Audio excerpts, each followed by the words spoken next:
Bem, a escravidão foi o fenômeno mais importante e mais prolongado de toda a história do Brasil. Começou logo depois da chegada de Pedro Álvares Cabral à Bahia.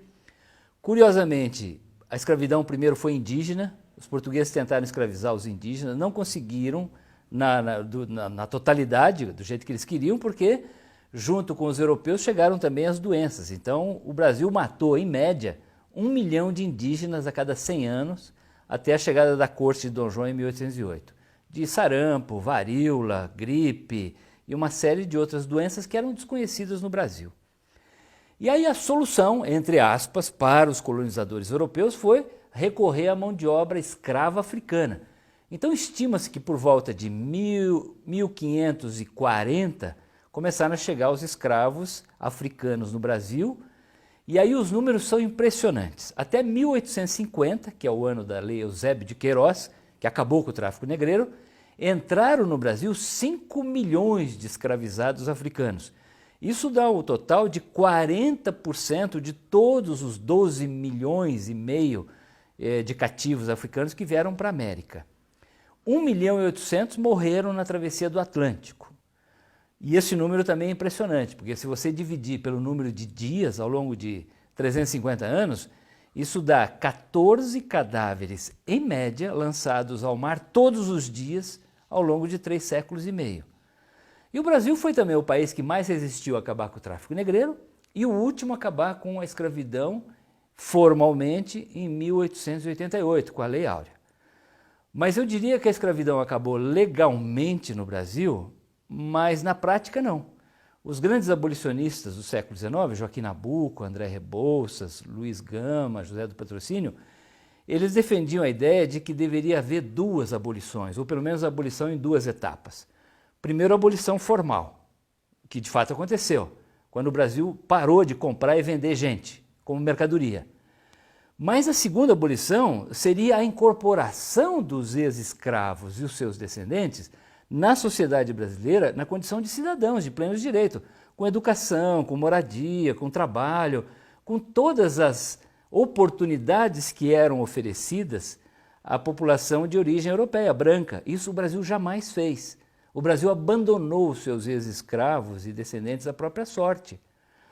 E o resultado nós vemos hoje de 2 maneiras principais no Brasil. A primeira é o preconceito.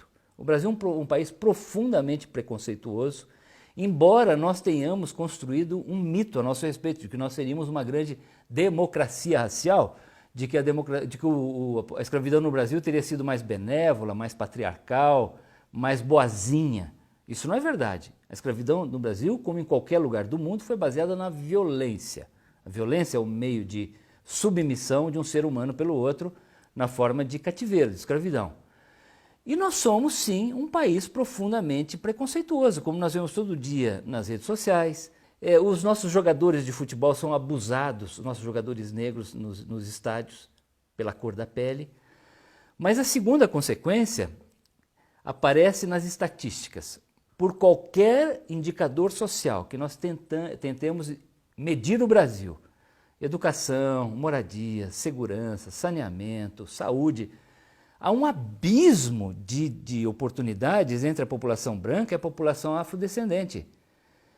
Os nossos descendentes de escravos habitam as periferias mais perigosas, insalubres, enquanto que os bairros com mais qualidade de vida são habitados predominantemente por pessoas brancas.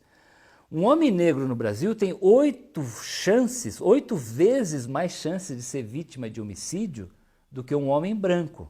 É a maior população carcerária brasileira. Significa que se você se envolver num delito, seja lá qual for a gravidade, a sua chance de parar numa penitenciária é muito maior do que se você for um homem branco, porque as suas possibilidades de defesa são menores também. Além disso, se você observar, por exemplo, os principais cargos da administração pública e privada, o Supremo Tribunal Federal, o Senado, a Câmara, os governos estaduais, a direção das empresas, qual é o maior número de roteiristas de cinema, diretores, escritores? Só 10% dos livros publicados no Brasil são de autores negros. Então, eu acho que chegou a hora da gente fazer essa segunda abolição, defendida pelo José do Patrocínio, pelo pelo Joaquim Nabuco e o André Rebouças lá no século XIX. É urgente, porque se nós entendermos que um país ele não é composto apenas pelos seus recursos naturais, as suas florestas, o seu solo que produz produtos agrícolas de grande qualidade, mas hoje, na era da informação, um país é basicamente o seu capital humano, ou seja, os seus habitantes, os seus cidadãos. Se nós continuarmos sendo um país com uma pequena elite branca que tem acesso a todos os serviços, as melhores escolas, os melhores empregos, as melhores oportunidades, e embaixo um oceano de excluídos, nós nunca vamos ser um país decente. Porque para o Brasil ser o país dos nossos sonhos, é preciso que todos os brasileiros consigam ter a oportunidade de expressar na sua plenitude as suas vocações, os seus talentos.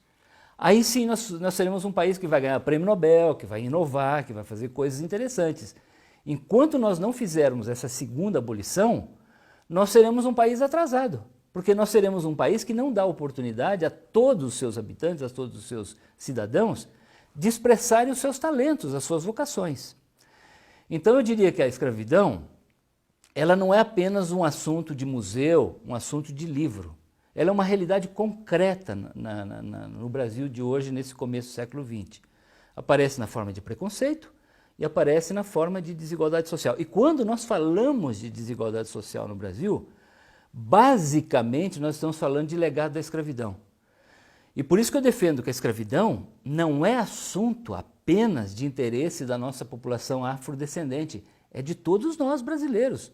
Como a construção do Brasil daqui para frente é a tarefa de todos nós, é preciso que a escravidão também seja assunto nosso, seja assunto do nosso interesse.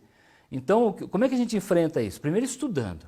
Acho que a melhor forma de entender um assunto, de resolvê-lo como desafio presente na realidade brasileira hoje, é estudá-lo, para entender do que se trata. Por isso que eu acho que a gente tem que ler livros, a gente tem que assistir programas como esse, observar os personagens, as pessoas que viveram a dor da escravidão. E aí sim, a partir do momento que a gente conseguir entender o tamanho da dor, o tamanho do sofrimento da escravidão, o tamanho desse problema do Brasil, não só no passado, mas no presente e também no futuro, aí sim nós estaremos em condições de tomar decisões que o Brasil está pedindo para corrigir o legado da escravidão. Portanto, eu diria que não é nenhuma questão de pagar uma dívida histórica, né? Dívida histórica, por natureza, é impagável. A história é violenta, é injusta por natureza, mas é um investimento no futuro. Por isso que eu sou a favor de toda e qualquer política pública que corrija o legado da escravidão, que incorpore os afrodescendentes brasileiros na sociedade brasileira como pessoas com igualdade de direitos e também de deveres, e que, portanto, o Brasil possa se manifestar ao mundo a nossa maior riqueza, que é a nossa pluralidade, a nossa diversidade. Essa é a grande riqueza brasileira. Se nós aceitarmos a beleza africana que está dentro de nós, o Brasil é o segundo país com maior população afrodescendente do mundo, depois da Nigéria. Existe uma África enorme dentro do Brasil, grande e bela, porém sofrida. Então, se nós entendermos que a África é essa, que a beleza do Brasil inclui essa grande África que mora dentro de nós, a nossa alma, né? O Padre Vieira dizia que o Brasil tinha o seu corpo na América e a sua alma na África. O que ele estava dizendo? A geografia brasileira está na América, os seus recursos naturais estão na América, mas a nossa essência, a nossa sociedade, a nossa cultura, a nossa dimensão mais profunda vem da África. E aí eu pergunto, como é que nós tratamos essa alma? Será que nós não nos tornamos um país desalmado, que não olha, não cuida, não valoriza a sua própria alma? Talvez sim. Então talvez seja a hora da gente olhar para a alma brasileira do Padre Antônio Vieira e perceber que sem alma não dá para ter um corpo na América, um corpo poderoso, rico, digno dos nossos sonhos. No meu livro, logo na introdução, eu falo que a escravidão é um assunto muito sensível, um assunto muito delicado, é uma ferida que está aberta e dói muito mexer nesse assunto. E também ele comporta múltiplas visões, múltiplas narrativas. Por isso que eu digo que existe um olhar branco sobre a escravidão, que é a narrativa predominante até hoje, Existe um olhar negro, um olhar que comporta mais dor, sofrimento, mais enfrentamento, resistência, superação, mas existe também um olhar atento, no qual eu procuro me enquadrar, que olha os outros dois olhares com respeito, com muito cuidado e que procura encontrar uma síntese. E eu acho que esse é o momento da gente tratar a escravidão com um olhar atento, correto, respeitando as fontes, entendendo a sua história, entendendo a sua dimensão de dor e de sofrimento. Então, assim, eu sou um homem branco, provavelmente as minhas raízes culturais limitam o meu olhar, porque eu jamais conseguiria, na condição de um homem branco, expressar a totalidade da dor e do sofrimento do olhar negro pelo qual eu nunca passei, mas essa é uma responsabilidade da qual eu não posso fugir. Esse é um desafio nosso, de todos os 200 e poucos milhões de brasileiros vivos hoje. E se nós não enfrentarmos esse desafio com a urgência que ele requer, nós vamos comprometer o futuro do Brasil.